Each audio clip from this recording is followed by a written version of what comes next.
and welcome to our second interview. Okay, I just want to make sure we connected. Okay.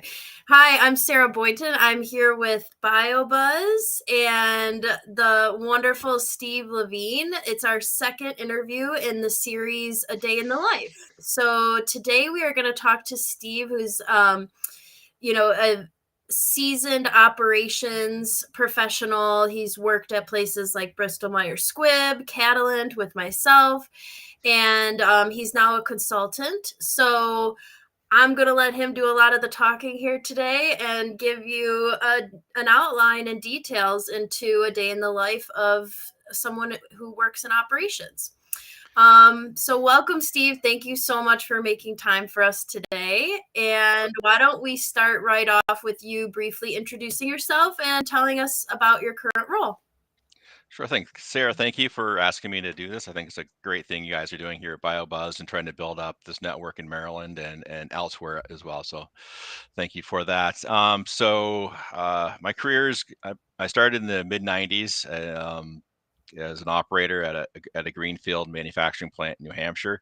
I graduated college, didn't know what I wanted to do, and a friend of mine said, "Hey, we're building this biotech facility." At the time, it was Cell Tech Therapeutics. You should come check it out, right? So I'm like, sure, and went through the interview process, got hired as an operator, and they're actually still building the plant at that time. So I kind of played, as I say, junior engineer for about a year or two, doing the commissioning and getting the whole facility up and running and started. And to me, that was one of the best opportunities I've had in my life because I learned so much more about how things are built, why they're Yeah. designed that way, and it really helped connect the dots. So once I got to using the manufacturing equipment on the floor in the GMP space, I had so much more surrounding information why why the different parts were important. So it just kind of really kind of broadened my horizons. I just wasn't kind of focused on just what I was doing, but I was trying to see how everything fit in together, the bigger picture. I think that's kind of spurred my whole career. It's like, all right, how does this all interconnect as we go through? Because there's so many different facets of what we do in this industry, and they're so interconnected, and each one is important. Because if we don't get them all lined up, you're not going to be successful. Swiss cheese. Yes, yes, it is. Um, Currently now I'm a senior operation process consultant at Alliance Bio, or I'll refer to it as A Bio as we go through. We're based in Maryland. We've been here about 10 years or so, about 30 of us kind of spread out throughout the industry. We're really good, tight knit team. And, we have a lot of owner size representation, which really, I think, helps us solve the problems for our owners because we've been there, we've done that, we've can not only design your facility and help you get up and running, but we can run it because that's the skill set that we've had, and that's kind of our mindset. It's like if I'm going to run this facility, I want to make sure that it's going to be as good as it can be. Yeah. Excellent. So you talked a little bit about how you got started. Very similar to me. I didn't even know about biotech. Someone was like, "Hey, come interview for this job." Why don't you walk us through a typical day? What does a typical day look like? What are your responsibilities and tasks and kind of the decisions you have to make? Sure. My day has changed a lot since I've gone out of operations and into consulting. Operations is a little bit of firefighting every day, and talking with your staff and your people quite a bit, making sure everything's running. Today is a little bit different. Probably have a client meeting here or there, and kind of update meetings or getting more information from them, however that happens to be. And then I really kind of like to say, roll up my sleeves and get to work and trying to deliver whatever tasks that they have for me and hitting those deliverables, whether it's writing a risk assessment or a report, drafting process flow diagrams, or whatever else people have me do. Because with my background, I'm kind of touched a lot of different facets of the industry, so I can kind of do quite a bit across there. So kind of a jack of all trades sort of thing. Yes. Yeah. And so what does that collaboration look like? What helps you deliver to your clients and be successful, especially with like your knowledge and background? Um, it's asking a lot of questions, right? Trying to understand really what they want, and then kind of seeing what they need, and finding that whatever that best fit is in the middle there, because you can want the world, but your budget may say you can only have so much. So it's trying to help them find that balance. And when they say this is what they want to do, a lot of times they don't know exactly what that looks like. So it's just asking questions and digging in and saying, hey, what about this? What about this? And providing them with some options based on all those conversations, and making sure that, we're thinking through all the different things, whether, are you going to be able to operate this at the end? Are you going to be compliant at the end? Can you validate what you're trying to do, and making sure all those things align so they can have the output that they want for that deliverable. Yeah, I think sometimes not everyone knows what they want, and that's really important. Asking those questions help them see and see further than down, just that point in time. But like you said, what are the regulations you may interact with? How will this impact your future?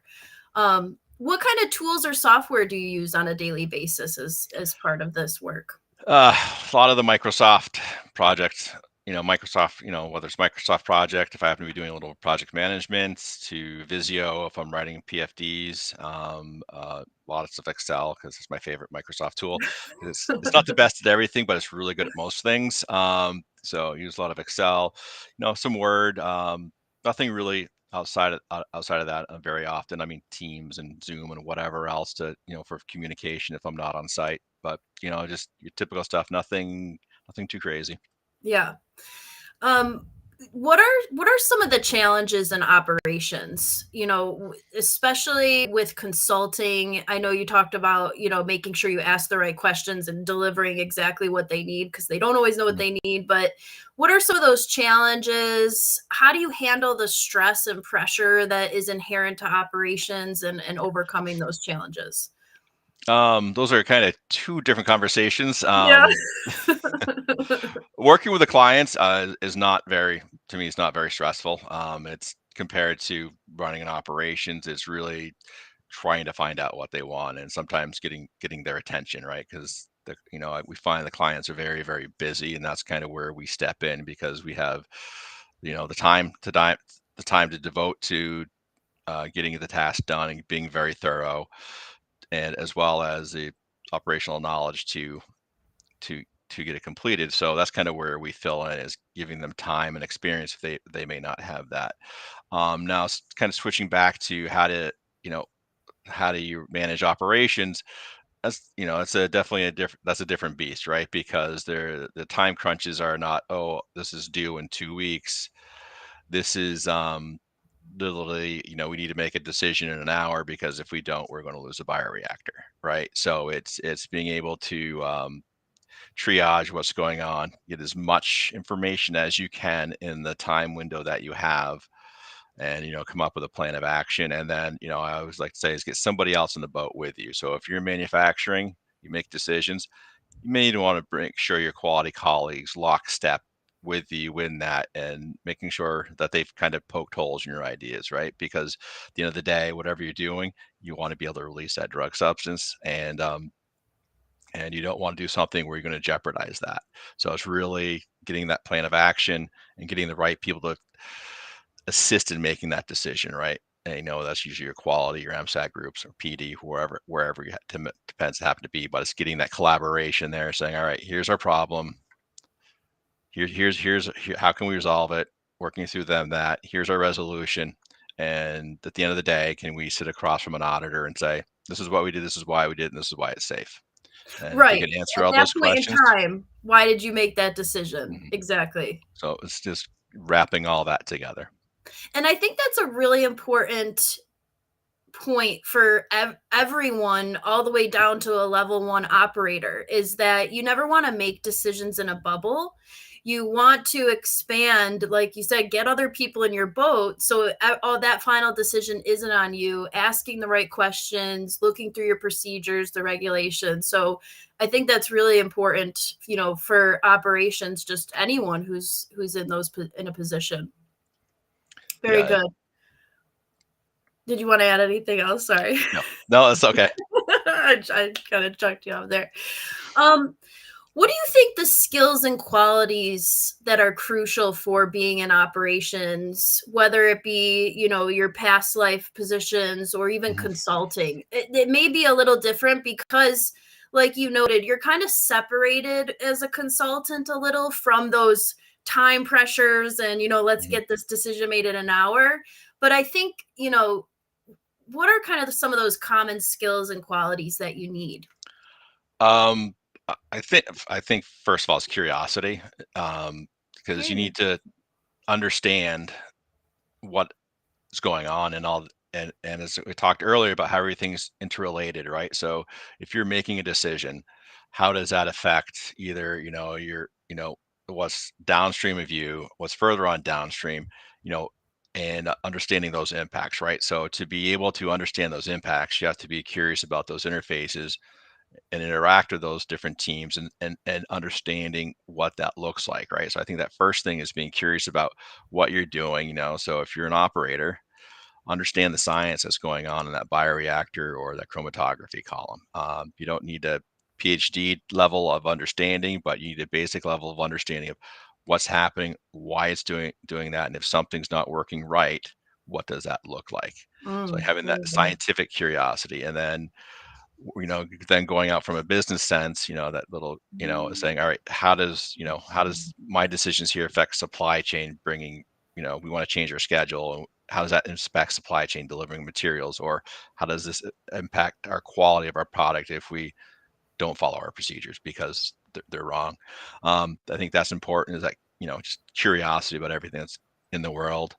um, speaking your mind, right? Saying, here's what I think, and you could be wrong, and that's okay.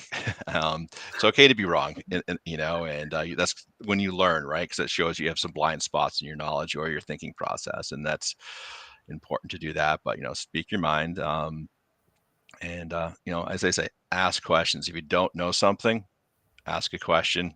If you can't figure it out on your own, it's a lot easier nowadays to go jump on the internet and figure things out than when I started, because the internet wasn't that good. So you had to ask a lot of questions if you didn't understand something. And You mean Ask Jeeves isn't the place to go anymore? no, I don't think so.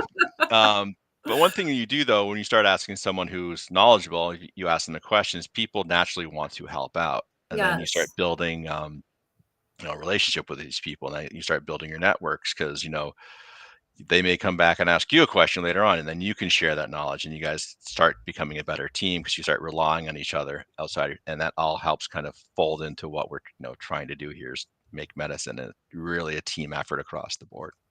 I love that. That really highlights that interconnectedness. Like you said, the things that one team does, it can absolutely ripple effect or impact someone else upstream the supply chain, or other folks downstream the QA release, whatever it may be. So really good, very interesting list of skills and qualities. I like that. What about soft skills? Everyone lately we talk a lot about emotional intelligence. What are some of the soft skills you need in operations or even as a consultant in operations? I think the soft skills just kind of almost is how you kind of get along in life, whether it's at work or not, because they're going to help you throughout. I think, one I've took me a long time not to be good at was active listening, and Mm, really sitting down and listening to people, what they're having to say, and not having a rebuttal and a response. It's like, and working through that, because then, there's a skill, and everybody should learn. Everybody needs it, but those who want to get into leadership, is probably one of your most important skills that you will ever learn, is being very good at active listening. So you're giving that person their focus, they're feeling comfortable in your conversation, and then you can, understand really what they're looking for. Um, and I think that's key, as well as, see, active listening. I had another one there. It's just slipped my mind. that's all right. That's a if that's the only one you can remember, I mean that is, and it's so hard. I mean, honestly, it is so hard these days with all of the distractions, phones, emails, everything going on around you, to be able to Mhm. sit and focus on someone who's speaking to you and really hear what they're saying. like you said, without already having an answer prepared or something else going on in your mind, it's difficult and it takes practice. Yeah. And communication, right? So it's using the proper forms of communication to the right time and making sure that you're clear and precise in what you're trying to say. You want to be direct, but not so much like you're hitting somebody with a brick, but you don't want them to have to read between the lines of what you're saying, because nobody can mind read, and I've been trying for years, haven't been able to figure it out. So it's being direct, saying here's really what the problem is, here's what I want, here's what I need from you, uh, is very, very important as well from a communication standpoint, and the right form of communication as well. Yeah. Um, whether you're doing it through email, in person, texting, whatever it happens to be, making sure you're using the right form as you're communicating. And the ability to lead by influence, I think, is very important in this industry, even now more so than ever, because of just how the workforce dynamics are changing. And it's just being able to convince people that what you're saying is that's what they should follow, and do that. And that's a different skill. It's a lot easier if you're the boss saying, hey, you guys got to do this, and most people will do it, right? Yeah. But when you're not, is that being able to lead by the influence is very key as well, I think, in consulting as well as day to day in operations. Right. Not do it, not the do as I say, not as I do. You want to be exhibiting and acting the same way that you're expecting your team or others around you to act. Yeah, very good. Exactly. Um how do you stay up to date with industry trends and developments? Because there's always, an update to the annexes or, the CGMPs. Uh, is there anything that or ABio does or you personally do to kind of stay up with those updates? So, kind of a little bit, between myself and ABio, we'll send people to conferences. There's a lot of, publications, email publications you get out from the different, whether it's ISPE, BioBuzz does stuff, cell and gene therapy. They have all these different trade magazines or publications. They're emails now, basically, and you just kind of subscribe to those, and you read them. Or if you hear, something, ooh, there's something new out there, you just go and dig and do some research. ADCs, antibody drug conjugates, are coming kind of exciting now again in biologics. A lot of companies are being bought out. Some of the bigger farmers are looking at them. So, and so that's a new area which, I'm studying a bit about on the side, because I haven't had a lot of exposure to them over the years, just to increase my knowledge so I can get a better understanding of what goes on in that space as well. So it's just, you got to kind of keep your ear out there and hear what's coming, and just go, again, be curious about what's happening and go find information. Yes, that's the curiosity in you. Um, what career path did you follow to get to your current position?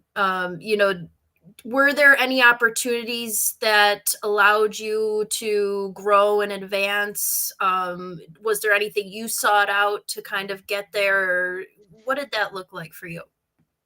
um when I started, I had no idea what I wanted to do, right? I just wanted a job out of college, because I I want student food. loans, I want food, I want shelter.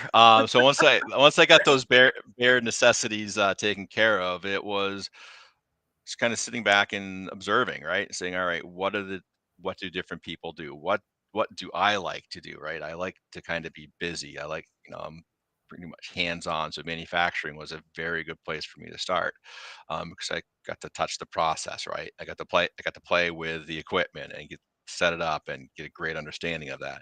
And then as I kind of, saw what was going on there, and talking with my supervisor at the time, kind of seeing what they did, and they go, oh, that's kind of interesting. That's different, right? It's a little more cerebral, less turning of valves, and you get to then you get the people responsibility. So it was kind of like, oh, I think I can do that. I think I'd be pretty good at that. So, I kind of went in that path and kind of really just kind of expanded upon, in my manufacturing leadership, and then also trying out new things. I started in downstream as a downstream operator, and over the years, I was responsible for a small fill finish facility within our place, where we did clinical filling, like 5,000 vials, nothing crazy, but I did no idea what went on with there. And took some courses, and we kind of figured out and got that up and running where we wanted it to be. And then I had an opportunity to work in a pilot plant, which was getting out of GMP, that was a lot of fun. Actually being honest again. But still having that rigor of, good documentation, capturing your data. I did that for a year or so downstream. Then I had an opportunity to go in upstream, do cell culture, and no one does that. Once you usually start down a path, you usually stay in your lane.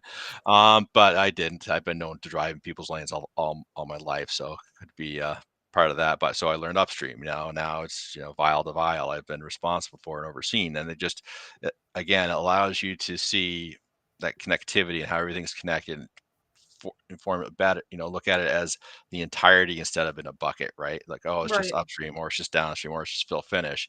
They all need to be synergistic and line up. And that's helped out a lot. And then, as different opportunities came up, I'm like, hey, that looks interesting. I had been in MSNT before, so I did that for a few years just to experience something new, get some new skills, right? Get a little bit more technical, a little less operational. And so it's kind of how I've done it. I go, that looks interesting. How do I go and do that? What do I need to do to set myself up? And you have conversations with, I used to have conversations with the directors of other groups when I was working and saying, once a year I'd talk to one or two different directors just to get feedback on my own performance, and as well as what they did and what it would take if I wanted to go and work in their role. Yeah, it sounds like another skill really if you're trying to navigate operations, I mean, is flexibility. It sounds like, you really were flexible, learned what you needed here and there, and sought opportunities that made sense at the time.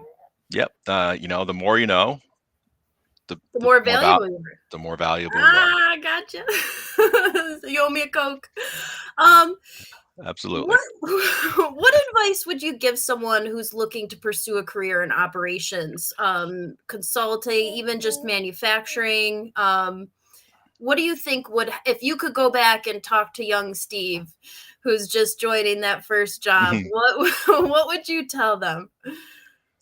Um, be a little bit more focused on what your plans are. Kind of try to map something out a little bit quicker. Not quicker, but have a better idea of what that is. But part of that comes with experience as well. Um, and probably network more and push yourself out of your comfort zone a little bit sooner. I think, because I kind of get in a place, I get comfortable, and you get comfortable, you get good. But as soon as you start to seeing when you comfortable become complacent, and to watch out for that, because as soon as you start becoming complacent, it's probably time for you to go do something else that's going to challenge you more. And whatever that is, you'll need to figure that out at the time. But as soon as you start becoming complacent, it's really time to go find something else new to do to challenge you again, to kind of get you to re-engage. That's really, really good advice. I think complacency is never good for your productivity either, for the business or yourself. And then, are there any resources or networks you would recommend? I know we talked a little bit about kind of staying up to date, and you spoke to some resources, but is there anything that has helped you in terms of resources or networks for your career development? Someone who may be just starting out in operations or even wants to get into leadership. Um, so let's see. I think right now LinkedIn is good. Find people on LinkedIn. Hit them up every once in a while, see how they're doing. And that's an easy way. I think from locally here in Maryland, the ISPE Mass chapter has some mentoring programs.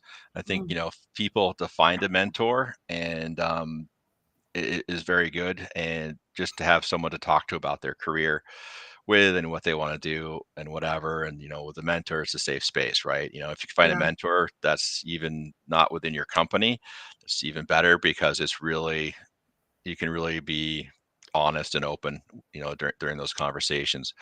And doing that, I think, is good. And then finding a few people that you are very, very close with, that you can just have those honest conversations with, and saying, all right, I know you're my boss, but you're not my boss right now. I just need to work through this, right? And oh, and and you can have those conversations. I think those are very key. And for people who are just starting out, it doesn't matter where you start, it matters where you finish, right? Hmm.